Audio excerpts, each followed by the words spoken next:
David Carson stood in the doorway of his bedroom, watching two people on the bed having sex. One of the participants was his wife, Tori. It took him 30 seconds to realize that the other was Joe Benetti. David did not stay after finding out the identity of his wife's lover. He didn't get aroused or experience any of the other perverted reactions that he'd heard might occur if you caught your wife having sex with another man. He took the photo, then turned, went downstairs, and poured a triple shot of Jack Daniels into his favorite glass. He would make sure he got that glass in the divorce. He was irreplaceable. Now David knew why his wife didn't answer her phone when he called to tell her he was coming home early from a business trip. David saw her phone on the table in the living room, and the table was surrounded by a pile of clothes. What a fucking cliché it is to come home early and find your wife in bed with another man. The most interesting thing is that she cheated on him with that asshole braggart Benetti. Joe is the younger brother of one of the local serious men, and although the mob would never allow Joe into the inner or even outer sanctum, he still carried a bit of fame within him because of his brother, and Joe made sure that everything was taken care of. They knew this. David finished his whiskey and rummaged through the refrigerator for something to eat. It had been a busy day, and his last meal had been a carton of yogurt at the breakfast bar at the Marriott Hotel that morning. He found a takeout bag of chicken. Joe and Tori must have had dinner at Hunter's Lounge before returning for their dessert. Any uninitiated outsider might wonder why David was not so affected by his wife's adultery, but the simple fact was that David knew Tori was a slut when he married her 3 years ago. How many women do all the places have on the first date? She told him she was a different woman, and David had no reason to doubt her fidelity until that evening. So maybe people really can't change themselves. Another fact is that David is tired of all the drama surrounding his marriage to Tori. The woman could get angry over the smallest thing, and David recently considered simply divorcing her. At least now he had a decent excuse and could leave with a clear conscience and perhaps most of his property. David finished his cold chicken and his second triple whiskey and was about to leave when Tori came into the kitchen and started screaming. "David! What the heck? What are you doing here?" David had to stop himself from laughing at his wife, but he answered her directly. "Live here." Just at that moment, Joe ran into the room. He was completely naked, and in his hand, he was holding a lamp from David's bedside table. He noticed David and stopped abruptly. "David, what the fuck are you doing here? Live here." Joe had always had the ability of a third grader, and he apparently interpreted David's reticent response as fear. "Okay, cuckold, get the hell out of here before I punish you. Your old lady and I have some unfinished business." Joe waved the lamp above his head, shouting his warning. David decided he'd had enough. On the kitchen table lay an expensive set of knives that his aunt and uncle had given the couple as a wedding gift. Perhaps the whiskey had clouded his judgment. He could leave the kitchen or... He looked at the knives again and considered his options. Having never done anything like this, he chose a long carving knife that he had last used when they hosted his relatives for Thanksgiving. None of the 3 people in the room realized what happened until after it happened. David plunged the knife into Joe's stomach. The horror in Joe's eyes was unreal. David looked into those eyes. He had never killed a person before. Heck, his last fist fight was in elementary school. When David looked into those eyes, he wondered, what was Joe thinking? Did Joe know he would die within minutes? Was he thinking about his miserable life or about the wife and son he would never see again? As Joe collapsed to the ground, David realized that those last moments of consciousness had been lost to the ether. No one will ever know Joe's last thoughts. As Joe's body hit the floor, Tori began screaming. David did something else he had never thought of before. He hit Tori right in the nose and knocked her out, hitting a woman for the first time in her life. The gravity of what had just happened sobered David. He looked at Joe, then at his wife. David knew he had just signed his own death warrant. Joe's brother John would have him killed for this, and he knew the killing would not be quick or painless. John Bonetti had a reputation to uphold, and David would serve as another example that no one messes with Bonetti. He looked at his wife lying unconscious on the floor next to the dead man. He almost shouted out loud, "Damn it, Torre, why the hell did you want to have sex with Bonetti?" Now relatively sober, David considered what to do. He carried her to the bed, tied her with several of his silk ties, and inserted a gag into her mouth. Then he went into the office to turn on his computer. Are there any restrictions on the information that exists on the internet? David opened the Bing web page. Someone at work once said that Google was tracking all searches, and whether that information was true or not, the last thing he wanted was for someone to track his internet searches tonight. He typed, "How to disappear." Several articles appeared, and he studied them, taking detailed notes. Other queries provided more information. By 4 in the morning, he had a plan. He checked on Tori. She struggled against her bonds, but didn't seem to be in too much pain. He lay down on the bed in the guest room and snatched a few hours of sleep. When David woke up at 8, he untied Tori and let her go to the toilet without removing the gag from her mouth. He briefly considered asking her why, but thought she would simply take the opportunity to blame him or come up with some other lame excuse. He tied her back to the bed and whispered in her ear, "Just sit still for a while. Sorry, but I'm not going to die because you decided to have sex with some asshole. I'll call someone tomorrow and let them know where you are. You'll have 24 hours of discomfort, and I'll spend the rest of my life looking over my shoulder. Goodbye." David looked at this woman for the last time. Later, he will try to understand what made him marry her in the first place. How could he be so stupid? Right now, he was more concerned with the list of things he needed to accomplish before becoming a shadow. At the top of the list were the steps required to obtain the largest amount of money from his various sources and get those funds out of the country without being stopped by the authorities. Cash advances on credit cards, getting money from his investments, tapping into his net worth line. Will the surge in activity cause anxiety? Not if done correctly, according to what his online resources suggested. By 1 o'clock in the afternoon, David had 100,000 and a first-class ticket to Rome. From Rome, he will take advantage of new European Union rules and take refuge in one of the small semi-autonomous regions where there is little surveillance of foreigners. Karen Roland sat at her desk in her office, trying to figure out a way to tell her client, without completely destroying the woman, that the client's husband was having sex with his secretary. From their previous conversations, Karen knew that the client loved her husband. Too bad she was married to shit. Concentrating on her terminal, Karen heard the outer door to the office open. Her administrative assistant went to lunch and left again without locking the outside door. Karen glanced at the prosthetic leg standing in the corner. The damn thing was bothering her again and needed another tune-up. Karen wondered if she would be able to secure it to her knee joint in time. Bad luck. The door to her office opened immediately after she heard a male voice calling out to her. "Can I?" The man stuck his head through the door.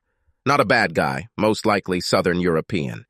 He smiled, but in that smile there was only a hint that it was only for show when he spoke. The door was open. "Is it okay that I bothered you? I have a man to find." Karen saved her work on the computer and motioned for the stranger to enter. Without getting up, she extended her hand and introduced herself. "Karen Roland, how can I help you?" The stranger took her hand and held it for too long. Was this done to seduce or intimidate her? "My name is John Bonetti. My sister, Tori Carson, is trying to find her wayward husband. He practically destroyed their accounts and left the country. We know that last year he flew to Rome. She believes that he should know that she gave birth to his child. Personally, I think it's better for her to raise the child alone, but how can you argue with the mother? We have hired 2 different agencies in the last year and both failed. I learned your name from a friend. Anyway, she keeps asking me to help find him, and I keep trying." His name is David Carson. John Bonetti's story did not immediately raise alarm bells. She told him about the difficulty of finding anyone in Europe, but that it was not impossible. She had the contacts and resources to make it happen. She also discussed fees and estimated costs. Benetti never flinched at this. "Can I meet your sister?" "Certainly. I can invite her here today or tomorrow." "At what time?" "If you can come tomorrow morning at 9 with Mrs. Carson, I will prepare the contracts for your signature. She will need to answer a few questions for reference." Benetti left. It's funny. He must have seen her leg in the corner, but he didn't react. Karen did not ponder the matter any further and returned to the report for her client. At 9 the next morning, John Benetti returned to the private investigator's office with Mrs. Tori Carson. Karen immediately noticed two things.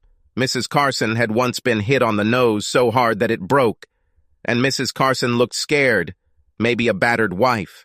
Why did these women always want their abusive husbands to come back? Couldn't they understand how much better off they would be without worrying about getting hit?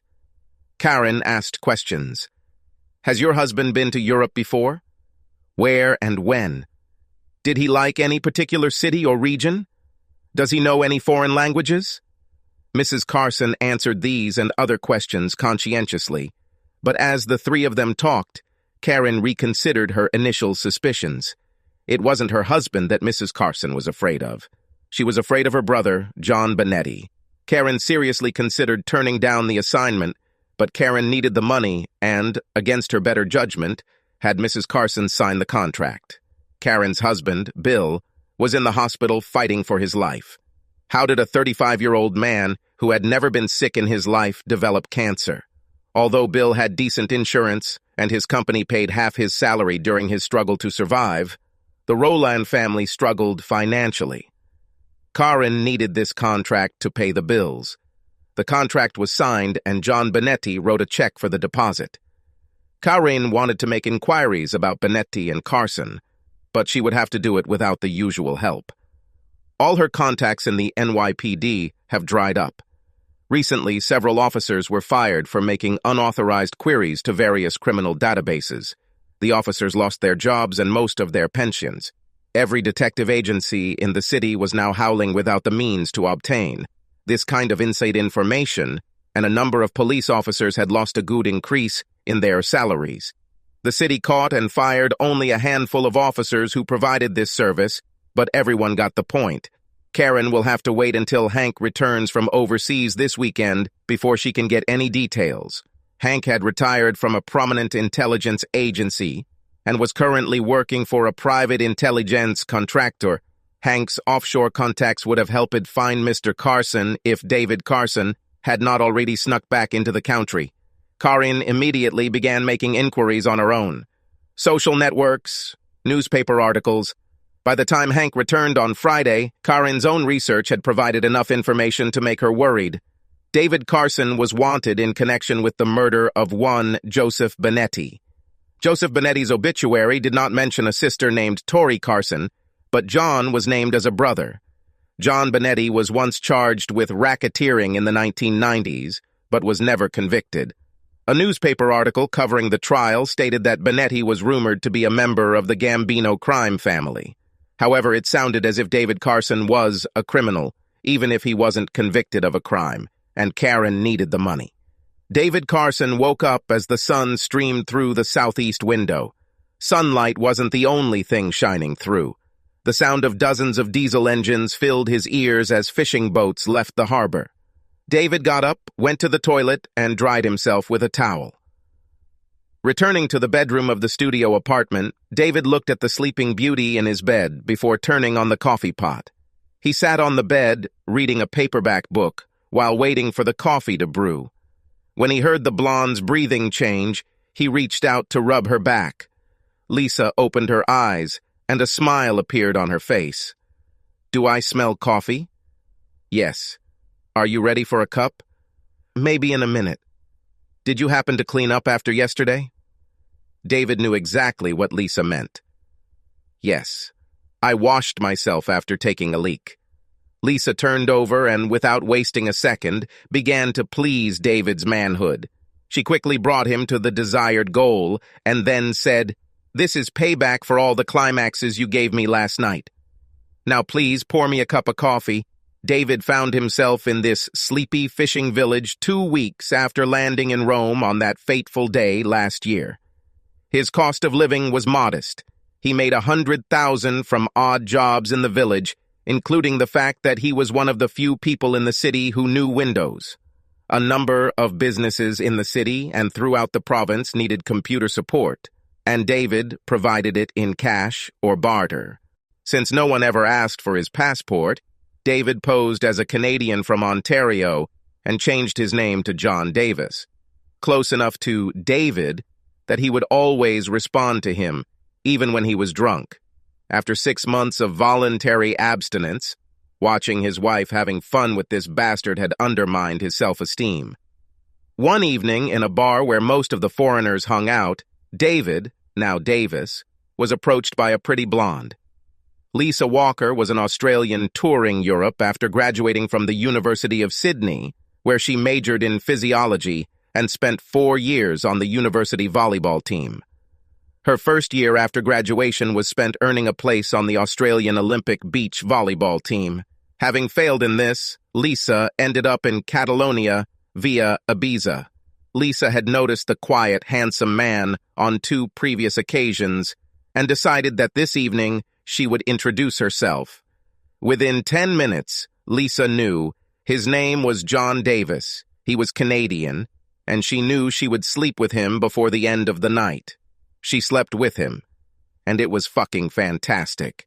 What Lisa didn't know was that Davis had spent the last couple of months of abstinence trying to figure out what went wrong with his last sexual relationship. Why did Tori feel the need to move beyond their marriage? Whatever the reason, the bell is guaranteed to ring for the next woman. And Lisa became the happy owner of all this research. Never in her life had she reached the finish line so many times in one night. It was so good that she came back the next night for a repeat. 4 months later, Davis and Lisa were still dating, still exclusive, and still enjoying sex. Davis even thought about asking Lisa to move in with him. In the end, it took Karen and Hank 2 weeks to find David Carson in Catalonia. But during those 2 weeks, Karen's conscience began to bother her so much that she decided to return the money to Benetti. She called and asked if he could come to the office the next day. When Benetti arrived, Karen declared that it was a lost cause. Carson might even be dead. She handed Benetti a check minus her expenses and told him she had failed. Benetti took the check, but something about the exchange left Karine with an unpleasant feeling. 2 days later, Karine was leaving the office just in time to meet the children when they returned home from school. Bill had been released from the hospital and was doing his best to help around the house, but he had chemotherapy this morning, which meant he would be too sick to cook dinner. It was a typical rough night after chemotherapy for him.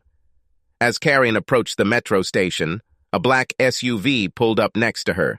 The back door opened and John Benetti stared at Karen, pointing a gun at her. "Sit down." Karen was going to try to escape. Even with a prosthetic leg, she could move better than most people thought, but she saw something in the car that made her stop.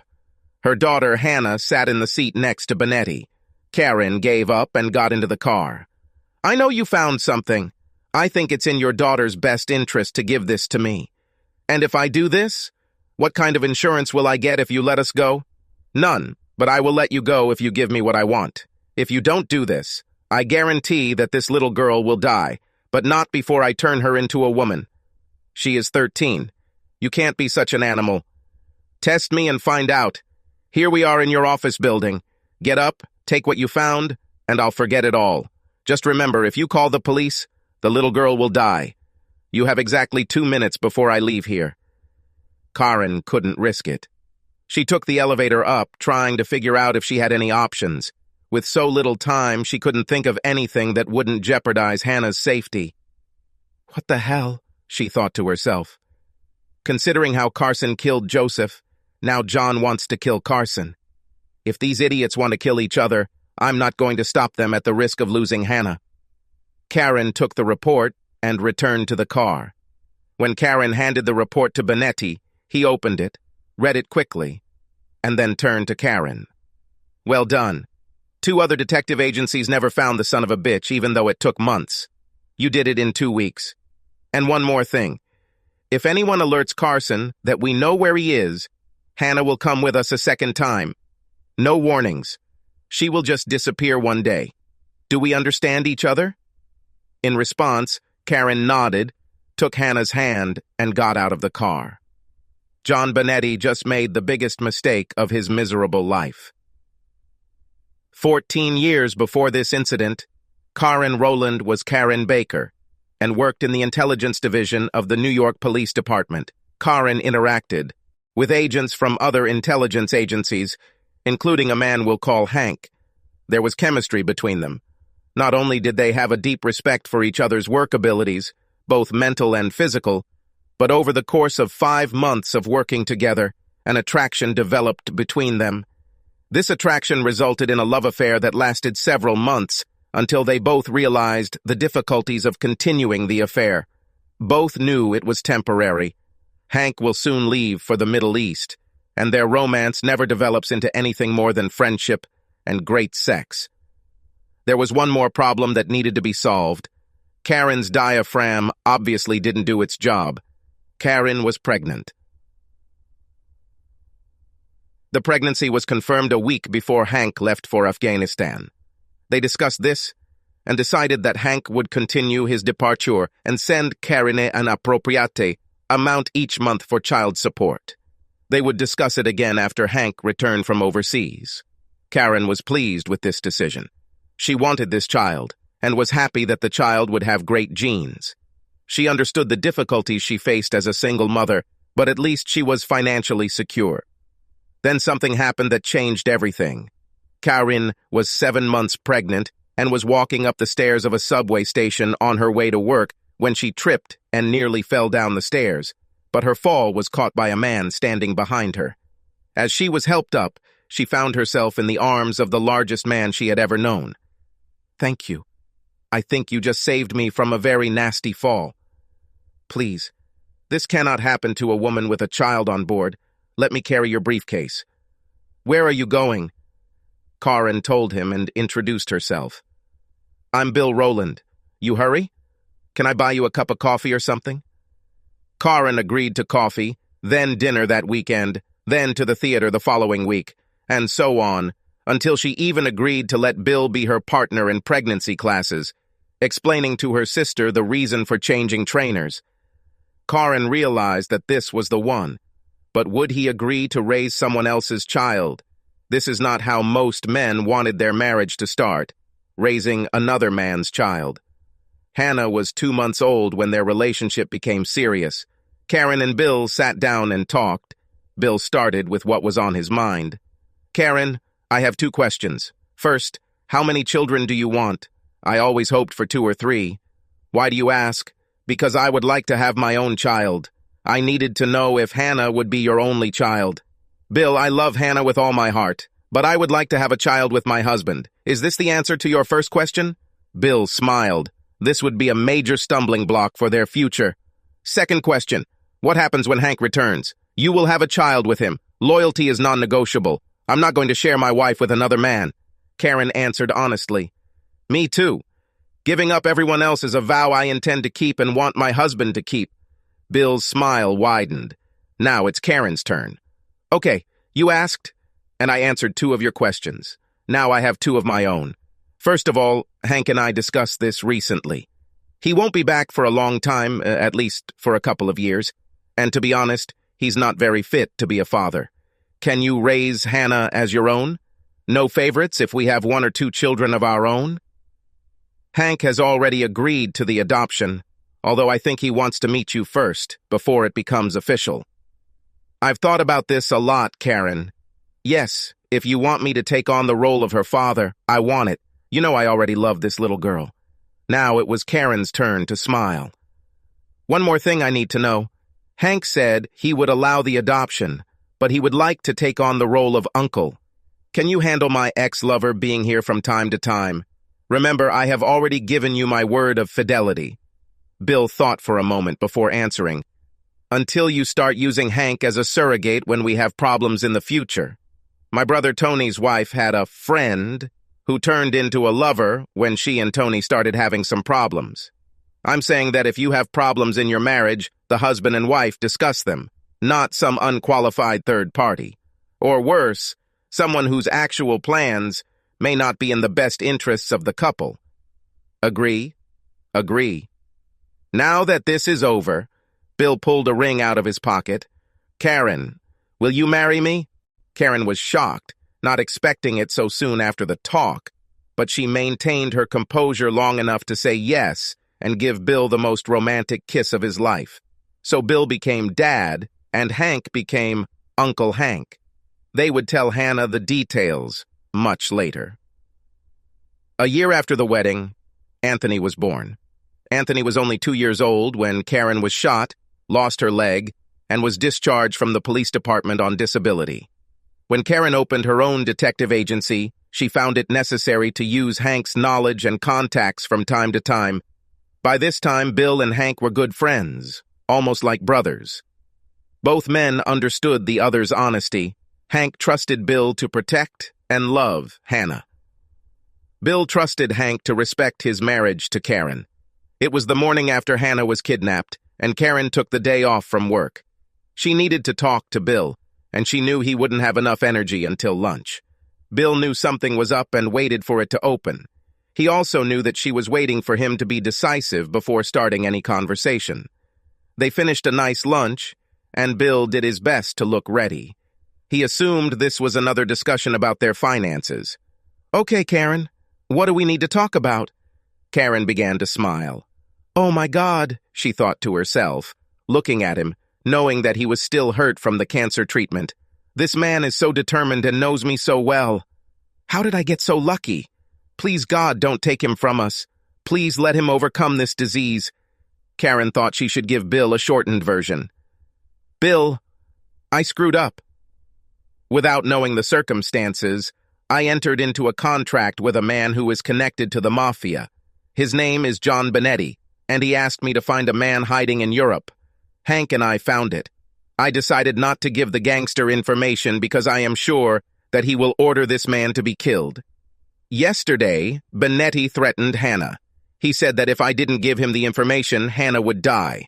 I gave him the report. Won't he leave Hannah alone now that he has her? Maybe. What worries me is this. He warned me that if the guy in Europe, his name is Carson, if Carson was warned, Hannah would die, but not before she is raped. So, what happens if the hitman they send fails for some reason? Benetti will blame me. And then, Karen could not finish. What are you going to do about it? Call the police? No, I want to tell Hank that asshole threatened Hannah, but I didn't want to do it without your permission. You are her father. You and I need to come to an agreement. And Hank can take care of this without it affecting us? I don't want anything to happen to Hannah, but I also don't want her, Anthony, or you to be killed by gangsters out of revenge. I'm pretty sure Hank can take care of this without anyone knowing it's connected to us.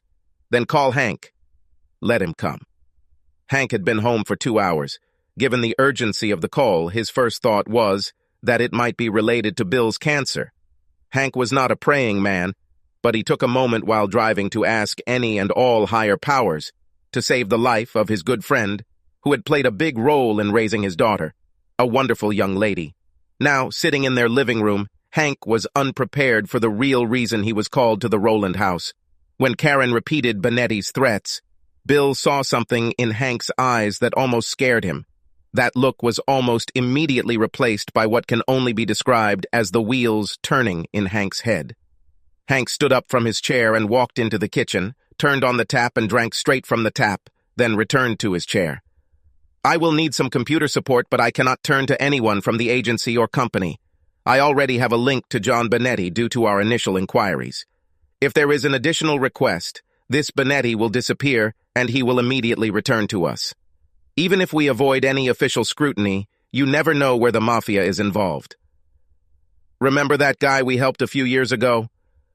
Could he send viruses and take over the computer? We don't need anything so dramatic, but we do need his experience, and he is not connected to us. What was that guy's name?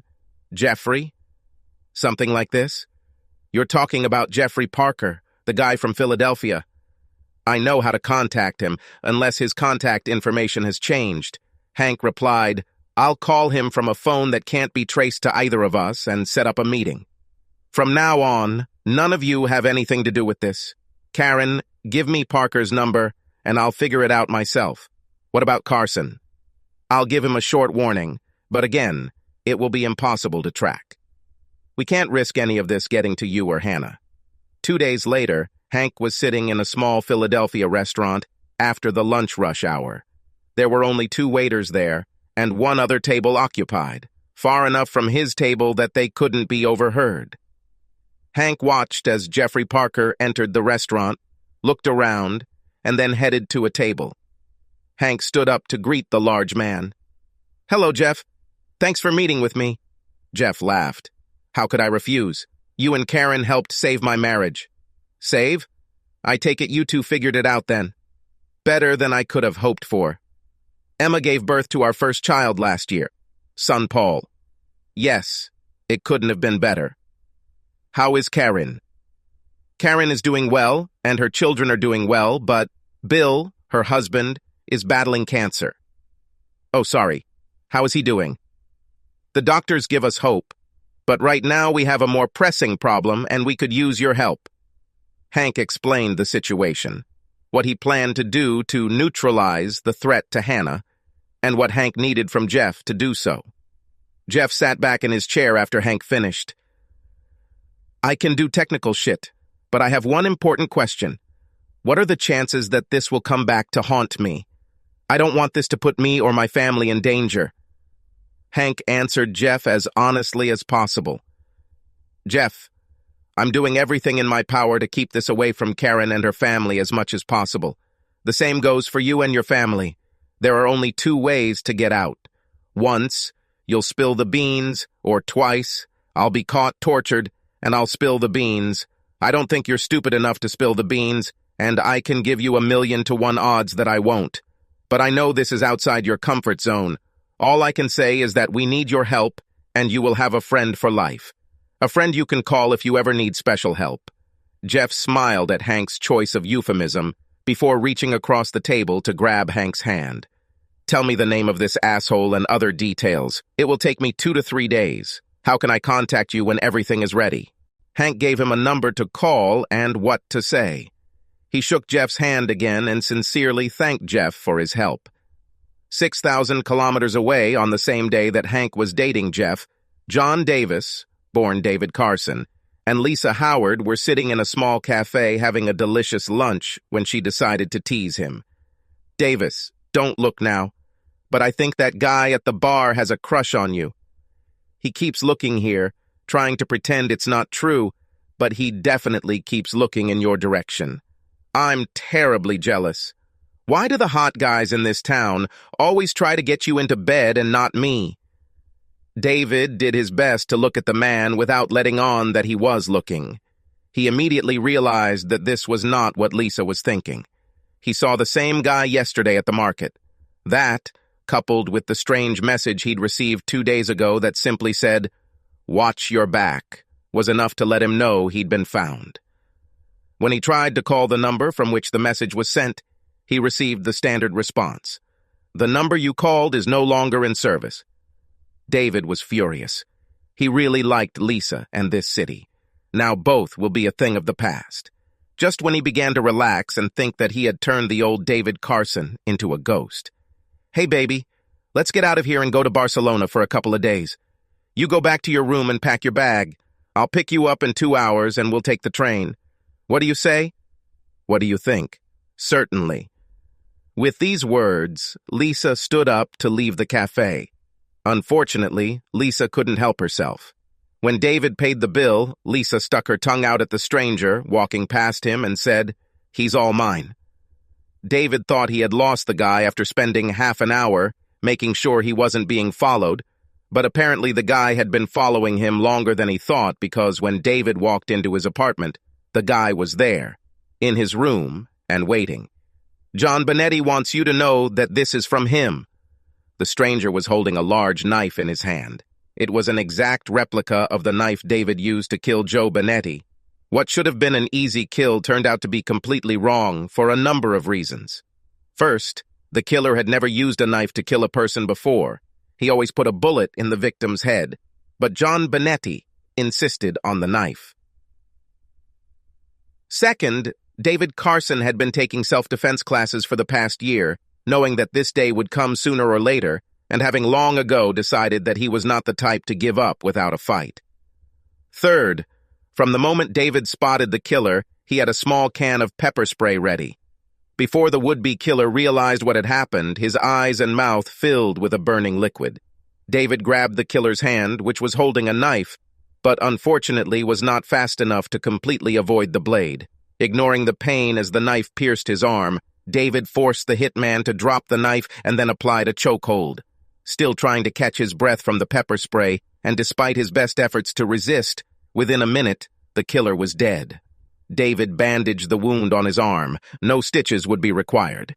He then dragged the lifeless body into an empty room across the street, threw it into the bathtub, and returned to his room to pack his things.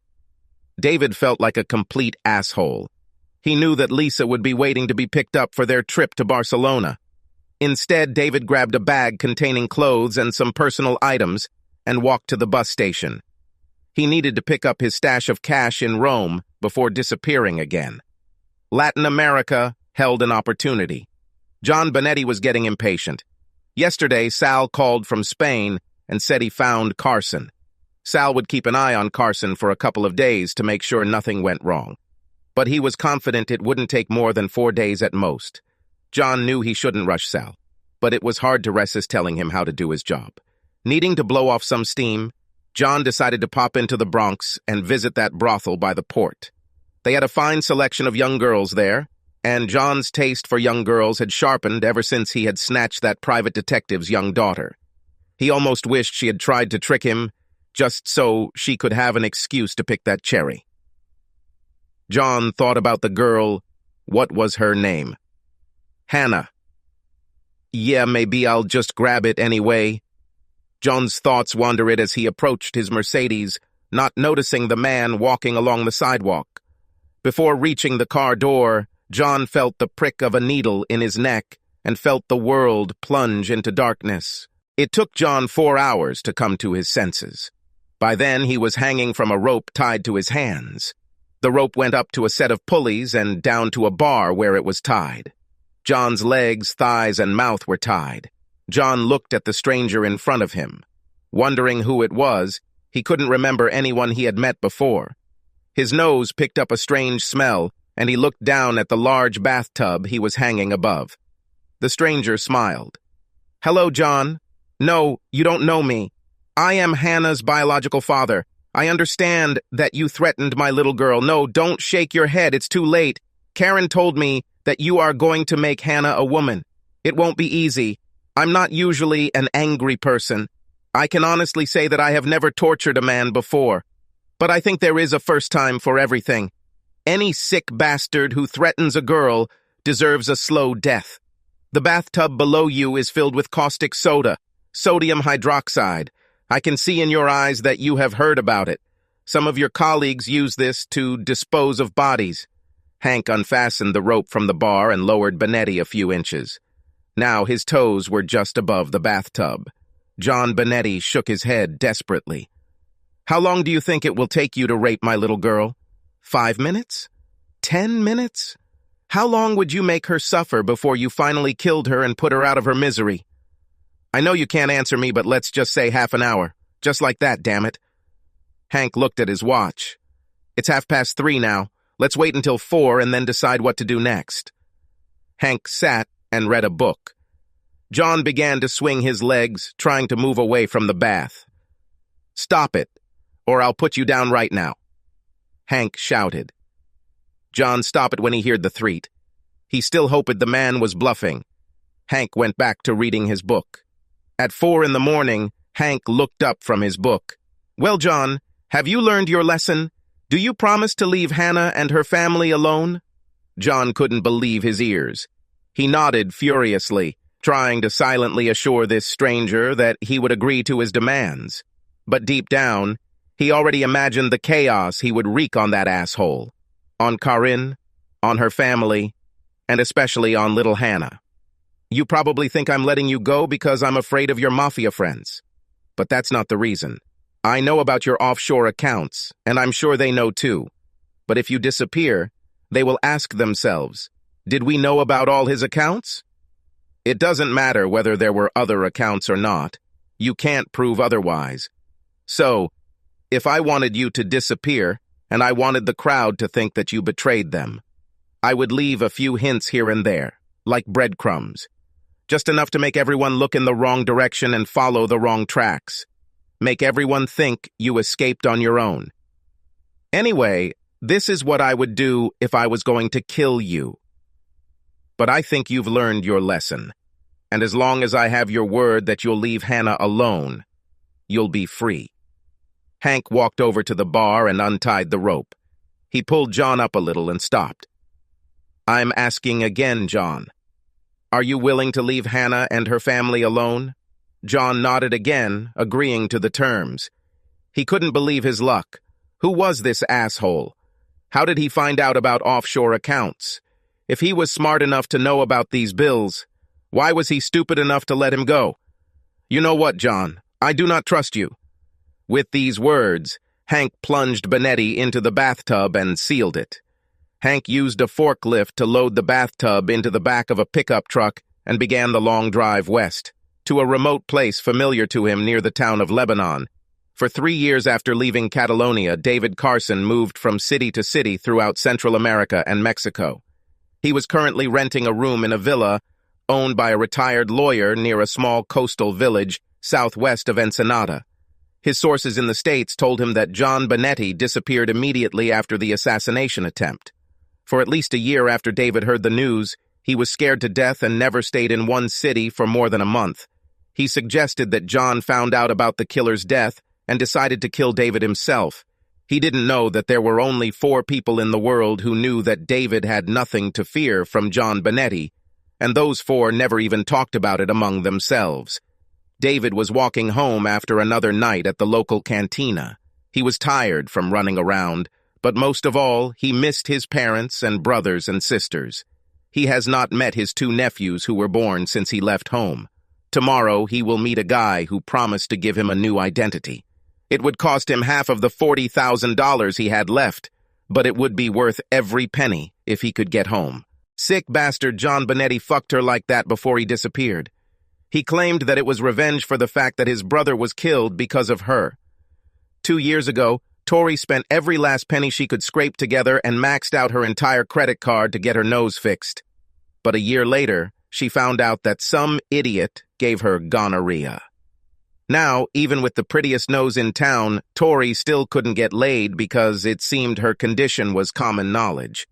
What she really missed was the way David made love to her. Mom was right, she thought to herself. You never know for sure until it's all over. When she opened the door to the apartment, a shadow quickly approached her.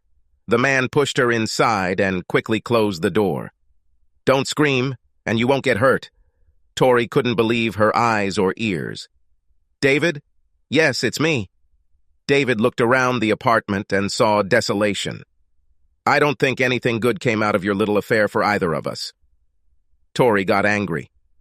No, David, none of us, but especially me. You didn't have to overreact and kill Joe. David was starting to lose his temper, but he needed information, so he kept his cool. I'm trying to find out what happened to John Benetti. He had a contract for me. I can't figure out what's going on with this. More than one person said you slept with him before he disappeared. What can you tell me? We didn't sleep together. He just used me like a blow-up doll. So, no. I don't know what happened to him, and I hope he rots in hell, but not before he finds and kills you for what you did to me. It was becoming increasingly difficult to remain calm, but David had another question. Any idea how John found me 3 years ago? John hired 3 different detective agencies. The latter must have found you. He didn't tell me anything. It was the Roland Agency. Some woman is leading him. On 43rd Street. If John said almost nothing, how do you know all this? Because John made me go with him. Made me say that I was looking for you so that you would know that I have your child. And you did this? even though you knew John was going to kill me? John didn't give me a chance to say no. He said that if I didn't do this, he would kill me. David tied up Tori and settled in for the night. In the morning, he will go to 43rd Street and talk to this detective. Karen Roland looked up as a secretary entered her office, accompanied by a man. It was 8 in the morning, so whatever this guy wanted, it had to be urgent. A certain Mr. Jefferson. He insisted on meeting you immediately, boss. What do you want me to do? Let him in, April. I will take care of it. April left the office, but left the door open as she returned to her desk. Karen motioned for the man to sit in front of her desk. He seemed familiar. What can I do for you, Mr. Jefferson? Karen said this, hoping that the man would tell her his name to refresh her memory in case she had met him before. Sam Jefferson, I hope you can give me some information. David really didn't know how it would work. He hoped that he could find out some good news and then head back out of town. The last week had been spent reuniting with his family, but he began to worry that the police, or Benetti, would find out that he had returned to the States under a new identity. Tori was tied up in her apartment. He'll call to have her released after he's safely out of town. He almost laughed when he thought how angry the little bitch was after being tied up like 5 years ago. I need to know what happened to a man named John Benetti. I'm told he disappeared, but no one seems to know where he went. As soon as the name Benetti left the man's lips, Karen realized who was sitting in front of her. So David Carson was still alive. What a relief. Her mind didn't stop bothering her after she told Benetti Carson's location. Even Hank's contacts couldn't trace what happened. One hitman was found dead, but was there more than one? With Benetti's death, this question had not been answered until this very moment. Karen leaned back in her chair and made a decision. John Benetti is believed to have disappeared after making off with money he stole from the mafia. I can tell you what these rumors are, but they are just rumors. They say he took the money, but the mafia has no idea how much. It's a big mystery. I'll tell you what. Give me your cell number and I'll ask someone if anything else has come up. Do I owe you anything? Karen smiled slightly at the man. Sign this contract. Leave $10 and your number. That's enough. David left the detective's office. What just happened? David didn't know where his next stop would be. He hoped to learn more about Benetti to understand his options. He decided to have a cup of coffee and think. While he was sitting in Starbucks, his cell phone rang, indicating that he had received a message. You'll never have to worry about DB or the contract he made with you. David read the message twice. It was from a number that was not on the list. He decided to call the number to find out more, but after 4 rings, he heard a saved message. The number you dialed is no longer in service. Creepy shit, he thought to himself, and then smiled. David looked at the flight schedule on his phone. I think it's just my lucky day. The flight to Rome leaves in 3 hours. David made a reservation, then left Starbucks and caught a taxi. He almost said it out loud. I wonder if people in Sarajevo need any IT help. Subscribe to our channel so that your second chaff doesn't cheat on you, and go ahead and listen to the next story, because this story is nothing compared to the next one. If you're under 18, don't even think about listening to the next one.